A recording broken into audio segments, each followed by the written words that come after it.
ബീഹാർ നിയമസഭാ തെരഞ്ഞെടുപ്പിൽ സീറ്റ് വിഭജന ചർച്ചകൾ സജീവമാക്കി മുന്നണികൾ. ഇതിനിടെ ഇന്ത്യ മുന്നണിക്കുള്ളിൽ തർക്കം രൂക്ഷമായി തുടരുന്നു. കോൺഗ്രസിന് കൂടുതൽ സീറ്റ് നൽകേണ്ട എന്ന കടുത്ത നിലപാടിലാണ് RJD.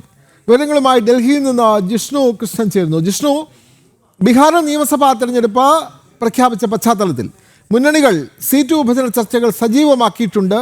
അപ്പോഴാണ് ഇന്ത്യ മുന്നണിക്കുള്ളിൽ കടുത്ത തർക്കം രൂപപ്പെടുന്നത്. പ്രത്യേകിച്ചും RJDയും കോൺഗ്രസും തമ്മിലുള്ള സീറ്റ് വിഭജനം വലിയ കീറാമുട്ടിയായി തന്നെ നിലനിൽക്കുന്നു. കൂടുതൽ സീറ്റ് കോൺഗ്രസിന് നൽകേണ്ട എന്ന നിലപാട് RJD സ്വീകരിക്കുന്നു. കൂടുതൽ വിവരങ്ങൾ ജിഷ്ണു.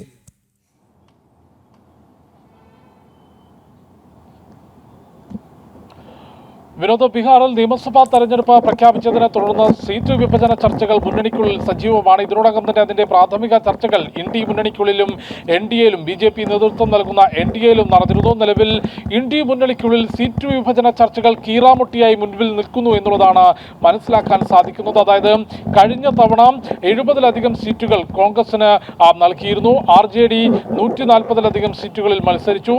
RJD 75 സീറ്റുകൾ നേടിയപ്പോൾ 70 സീറ്റുകളിൽ മത്സരിച്ച കോൺഗ്രസിന് 19 സീറ്റുകൾ മാത്രമാണ് നേടാനായത്. അതായത് വളരെ മോശം പെർഫോമൻസ് ആയിരുന്നു 2020-ലെ നിയമസഭാ തെരഞ്ഞെടുപ്പിൽ കോൺഗ്രസ് നടത്തിയത്. അവിടെ ഇടത് സംഘടനകൾ CPI-ML 12 സീറ്റുകളിൽ, CPIയും CPMും 2 വീതം സീറ്റുകളിലും വിജയിച്ചു. അതുകൊണ്ട് തന്നെ ഇത്തവണ ഇടതു പാർട്ടികൾ കൂടുതൽ സീറ്റ് ചോദിച്ചിട്ടുണ്ട്. ഒപ്പം കോൺഗ്രസിന് കൂടുതൽ സീറ്റുകൾ വിട്ടു നൽകേണ്ടതില്ല എന്ന കടുത്ത നിലപാടാണ് മുന്നണി യോഗത്തിൽ തന്നെ RJDയുടെ മുതിർന്ന നേതാക്കൾ ഉന്നയിച്ചിട്ടുള്ളത്. 50-ൽ താഴെ സീറ്റുകൾ മാത്രം കോൺഗ്രസിന് നൽകിയാൽ മതി. 170-ലധികം സീറ്റുകളിൽ RJD ചിഹ്നത്തിൽ തന്നെ മത്സരിക്കണം തുടങ്ങിയിട്ടുള്ള വാദമാണ്, അല്ലെങ്കിൽ അത്തരത്തിലുള്ള അവകാശവാദമാണ് RJDയുടെ മുതിർന്ന നേതാക്കൾ ഇന്ത്യ മുന്നണിയുടെ യോഗത്തിൽ ഉന്നയിച്ചിട്ടുള്ളത്. അതുകൊണ്ട് തന്നെ ഇന്ത്യ മുന്നണിയെ സംബന്ധിച്ച് സീറ്റ് വിഭജന ചർച്ചകൾ വലിയ കീറാമുട്ടിയായി മുൻപിൽ നിൽക്കുന്നു.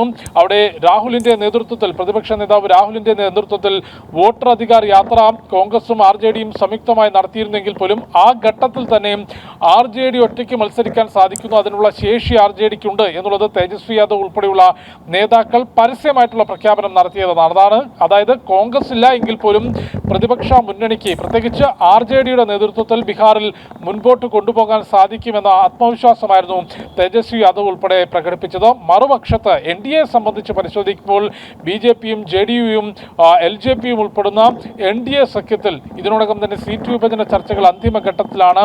അല്പസമയങ്ങൾക്ക് മുൻപ് ചിരാഗ് പാസ്വാന്റെ പ്രതികരണം ഉണ്ടായിരുന്നു. സീറ്റ് വിഭജന ചർച്ചകൾ പൂർത്തിയാവുകയാണ്, കൃത്യമായ സമയത്ത് കൃത്യമായ അവസരത്തിൽ അത് മാധ്യമങ്ങളോട് അറിയിക്കും. LJP ഒരു തരത്തിലുമുള്ള ആവശ്യങ്ങൾ മുൻപോട്ട് വെച്ചിട്ടില്ല. ബീഹാറിനെ മുൻപോട്ട് നയിക്കണം എന്ന ആവശ്യം മാത്രമാണ് ചിരാഗ് പാസ്വാനും LJPയും മുൻപോട്ട് വെച്ചത് എന്നുള്ളതായിരുന്നു അദ്ദേഹത്തിന്റെ പ്രതികരണം. തെരഞ്ഞെടുപ്പ് രാഷ്ട്രീയം പരിശോധിക്കുമ്പോൾ 2020-ൽ നിന്ന് വ്യത്യസ്തമായി NDAയ്ക്കുള്ളിൽ JDUവിനേക്കാൾ വലിയ ശക്തിയായി ബീഹാറിനകത്ത് BJP മാറി എന്നുള്ളതൊരു വലിയ രാഷ്ട്രീയമാണ്. 2025-ലെ നിയമസഭാ തെരഞ്ഞെടുപ്പിൽ BJP എത്രത്തോളം നേട്ടമുണ്ടാക്കും, അല്ലെങ്കിൽ എത്രത്തോളം മുൻപോട്ട് കുതിക്കും എന്നുള്ളത് തന്നെയായിരിക്കും ബീഹാറിനെ സംബന്ധിച്ച് അവിടെ ഏറ്റവും രാഷ്ട്രീയ പ്രാധാന്യമുള്ള ഒരു ചോദ്യം. കാലങ്ങളോളം കോൺഗ്രസും പിന്നീട് RJDയും ഉൾപ്പെടെ JDUവും ജനതാദൾ രാഷ്ട്രീയം അരങ്ങുമാണിരുന്ന ബീഹാറിൽ കഴിഞ്ഞ 10 വർഷത്തോളമായി ദേശീയത ഉയർത്തിപ്പിടിച്ചുകൊണ്ട് വലിയ നേട്ടമുണ്ടാക്കാൻ, ജനങ്ങൾക്കിടയിൽ സ്വീകാര്യത ഉറപ്പാക്കാൻ BJPക്ക് സാധിച്ചിട്ടുണ്ട്. ബീഹാറിൽ നിയമസഭാ തെരഞ്ഞെടുപ്പ് പ്രഖ്യാപിച്ച ഘട്ടത്തിൽ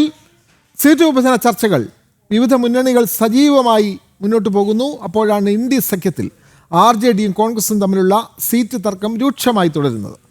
വിവരങ്ങൾ നൽകുകയായിരുന്നു ജിഷ്ണു കൃഷ്ണൻ.